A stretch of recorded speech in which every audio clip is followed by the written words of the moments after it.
بسم اللہ الرحمن الرحیم۔ السلام علیکم دوستو، میں محمد رمضان دیسی ڈیرا یوٹیوب چینل پر آپ کو خوش آمدید کہتا ہوں۔ امید کرتا ہوں کہ آپ سب بھی خیر خیریت سے ہوں گے اور اللہ تعالیٰ کی حفظ و مان میں ہوں گے۔ دوستو، آج کی ویڈیو صرف اس ٹاپک پہ ہے کہ میرے ایک بھائی نے، سبسکرائبر نے، انہوں نے سوال پوچھا ہے۔ اس سوال کے متعلق جواب دینا میں نے ضروری سمجھا ہے۔ تو وہ ایسا جواب ہے کہ وہ سب کے ریلیٹڈ ہے جو نئے فارمر ہیں، نئے جو بکرا فارمنگ کرنا چاہتے ہیں، قربانی 2025 کے لیے بکرے تیار کرنا چاہتے ہیں، یہ سب کے ریلیٹڈ ہے۔ اس لیے میں نے ضروری سمجھا ہے کہ چلو اسی ٹاپک پہ اسی ویڈیو میں تھوڑی ڈیٹیل سے بات کر لیتے ہیں، تاکہ جن جن کے ذہن میں یہ سوال چل رہا ہے ان سب کی رہنمائی ہو جائے۔ تو سوال یہ ہے کہ یہ میرے بھائی ہیں محمد ریان خان صاحب۔ تو ابھی مجھے یہ نہیں پتہ ہے کہ یہ کس علاقے سے تعلق رکھتے ہیں۔ انہوں نے سوال پوچھا ہے کہ کیا قربانی والے بکرے خصی کرنے چاہیے یا نہیں کرنے چاہیے۔ تو اس بارے میں نئے فارمرز کو کیا کرنا چاہیے، رہنمائی کریں۔ تو اس حوالے سے اگر بات کروں بکرے خصی کرنے یا نہ کرنے کے حوالے سے، تو اس میں پہلے بھی میں کافی ویڈیوز میں بتا چکا ہوں۔ تو ابھی دوبارہ جو ہے نا میں تھوڑا ڈیٹیل سے آپ کو بتا دیتا ہوں کہ جو ہمارے پنجاب کے علاقے ہیں، مطلب ہے کہ جنوبی پنجاب ہو گیا ہے یا سینٹرل پنجاب ہو گیا ہے، اور باقی سندھ کے علاقے، غرب کے پاکستان کے زیادہ تر علاقوں میں وہ خصی بکروں کی ہی قربانی کی جاتی ہے۔ باقی یہ جو علاقہ ہے ہمارا راول پنڈی، اس کا سراؤنڈنگ ایریا اور آزاد کشمیر کے ایریا، اس میں جو ہے نا وہ زیادہ تر جو ہے نا وہ آنڈل بکروں کی قربانی ہوتی ہے۔ تو اس میں اگر میرے بھائی کا تعلق پنجاب کے ایریا سے ہے، یا یہ جو آنڈل بکروں کی قربانی جہاں پہ کی جاتی ہے اس سے آپ باہر ہیں، تو آپ کے لیے میرا اس سوال کا یہ جواب ہوگا کہ آپ کو بکرے خصی ہی کروانے چاہیے، کیونکہ آپ کے علاقے میں اگر خصی بکروں کی قربانی ہوتی ہے تو ظاہر ہے اس وقت جو ہے نا قربانی پر جب آپ ان کو سیل کرنے کے لیے کسی منڈی میں لے کر جائیں گے یا کسی ڈائریکٹ کسی گاہک کو آپ سیل کریں گے، تو اس وقت تو آپ کو سب سے پہلے وہ یہی ڈیمانڈ کرے گا کہ بکرا خصی ہے یا نہیں۔ تو اس لیے آپ کو وہ بکرا خصی کروانا چاہیے۔ ابھی اس کا طریقہ کار کیا ہے کہ نئے فارمر کو لیے،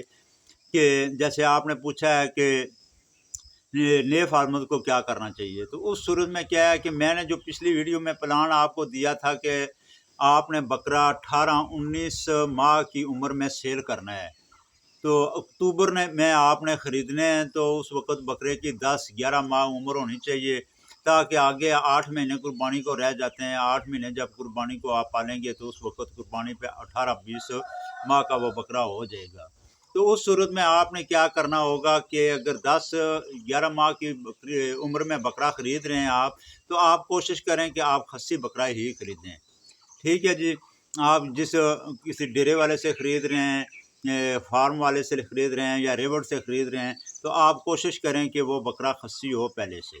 اگر وہ بکرا خصی نہیں ہے، کیونکہ کچھ لوگ، ابھی میں اس میں تھوڑا سا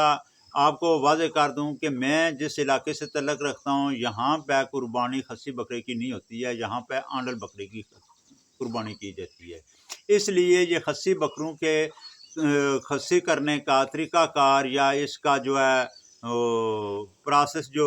جس سے یہ گزارا جاتا ہے خصی کرنے کے لیے، تو اس کے بارے میں اتنا نالج نہیں رکھتا ہوں۔ اس لیے میں آپ کو یہی مشورہ دوں گا کہ آپ اپنے علاقے میں جو ایکسپرٹ لوگ ہیں جنہوں نے بکریاں رکھی ہوئی ہیں یا بکرے پال رہے ہیں تو وہ خصی کرتے ہیں، تو ان سے رابطہ کر لیں، اپنے طور پر اپنے بیہاف پر آپ ریسرچ کریں، جو اس طرح کے لوگ ہیں ان سے رابطہ کریں، آپ اس کو پیمنٹ دے کر جو ہے نا اس کو خصی کروا لیں۔ اگر 12-13 ماہ کی عمر میں جو ہے نا جب وہ خصی ان کی ہونے کی وہ ایج ہوتی ہے تو اس ایج میں اس کو خصی کرا لیں، اگر آپ نے پہلے خصی نہیں خریدے ہوئے ہیں تو بہتر یہی ہوگا۔ اور آپ اس کو جو ہے نا خصی کر کے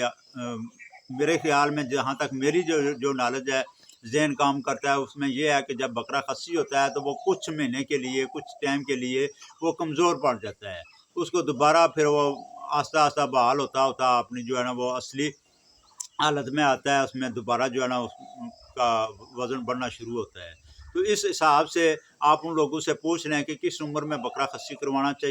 چاہیے، اس ایج میں آپ بکرا خصی کروائیں، اور اس کے بعد اس کی جو ٹریٹمنٹ ہوتی ہے اس کی فوری بحال کرنے کے لیے وہ ان لوگوں سے پوچھ لیں۔ آپ خصی بکرے کریں اور خصی بکرے بیچیں تاکہ آپ کو سیل کرتے وقت پریشانی نہ ہو۔ ابھی بات کرتے ہیں جن علاقوں میں خصی بکروں کی قربانی نہیں کی جاتی ہے، آنڈل بکروں کی قربانی کی جاتی ہے، تو ان کے لیے میرا یہ مشورہ ہے کہ آپ نے تو ویسا بھی تو آنڈل بکرے ہی تیار کرنے ہیں، لیکن یہ ہے کہ بکرا جب جوان ہوتا ہے، 12-13 ماہ کی عمر میں پہنچتا ہے، تو وہ گرمی کرنی شروع کر دیتا ہے۔ اس میں کیا ہوتا ہے کہ وہ ایک تو جب وہ بولتا ہے تو اس کی جو ہے نا وہ اسمیل ہوتی ہے، اس کے اندر اسمیل آ جاتی ہے۔ پھر اس کے بعد وہ بکریوں اگر چرائی پر آپ نے رکھے ہوئے ہیں تو وہ بکریوں کے پیچھے جب جاتے ہیں تو وہ کمزور ہو جاتے ہیں۔ تو ان کو ٹھنڈا رکھنے کے لیے آپ نے کیا کام کرنا ہے کہ جب آپ ان کو رات کو کھال دانہ ونڈا جو چیز بھی کھلاتے ہیں اس میں اتنا سارا تارا میرا کا دلیا، ٹھیک ہے جی، تقریباً 3-4 فوٹو میں جو آپ کے آتا ہے وہ فی بکرا آپ نے اس دانہ ونڈا جو آپ رات کو کھلاتے ہیں اس میں مکس کر کے اس کو کھلا دیں۔ یہ تقریباً ہفتہ 10 دن آپ کھلائیں گے جب، تو وہ اگر مستی کرتا بھی ہوا تو وہ مستی کرنی چھوڑ دے گا۔ اس کو لگاتار یہ کھلاتے رہیں، قربانی تک وہ بکرا آپ کا نہ اس سے سمیل آئے گی، نہ وہ مستی کرے گا، نہ وہ بولے گا۔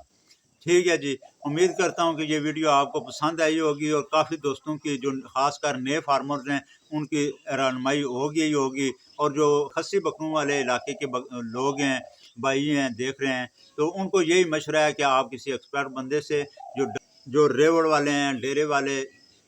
جو بکروں کو پالتے ہیں، تو ان سے اگر آپ مشورہ کر لیں تو میرے خیال میں کافی بہتر ہوگا۔ تو اجازت چاہتا ہوں اسی کے ساتھ، ویڈیو اچھی لگی ہے تو اس کو لائک اور شیئر کر دیں۔ جن دوستوں بہنوں بھائیوں نے ابھی تک چینل کو سبسکرائب نہیں کیا ہوا ہے، چینل کو سبسکرائب کر کے بیل آئیکن کا بٹن پریس کر دیں تاکہ میری ہر نئی آنے والی ویڈیو آپ تک بآسانی پہنچتی رہے۔ اور دوسرا ساتھ یہ بھی میں آپ کو بتاتا چلوں کہ کسی قسم کا میرے جو ٹاپک کے ریلیٹڈ آپ کا سوال ہو وہ بلا جھجک آپ جو ہے نا کمنٹس کی صورت میں بھی پوچھ سکتے ہیں، اور واٹس ایپ نمبر بھی ایک بھائی نے وہ کل کمنٹس کیا تھا کہ آپ کا واٹس ایپ نمبر کیا ہے، میں نے اس کو شاید رپلائی کر دیا ہے۔ میں نے ادھر ایک ویڈیو میں پہلے بھی لگایا ہوا ہے، آج اس ویڈیو میں دوبارہ لگا دیا ہے۔ جو دوست مجھے واٹس ایپ پر رابطہ کرنا چاہتے ہیں وہ اس نمبر پر رابطہ کر سکتے ہیں۔ ملتے ہیں جی نیکسٹ ویڈیو میں، تب تک اللہ حافظ۔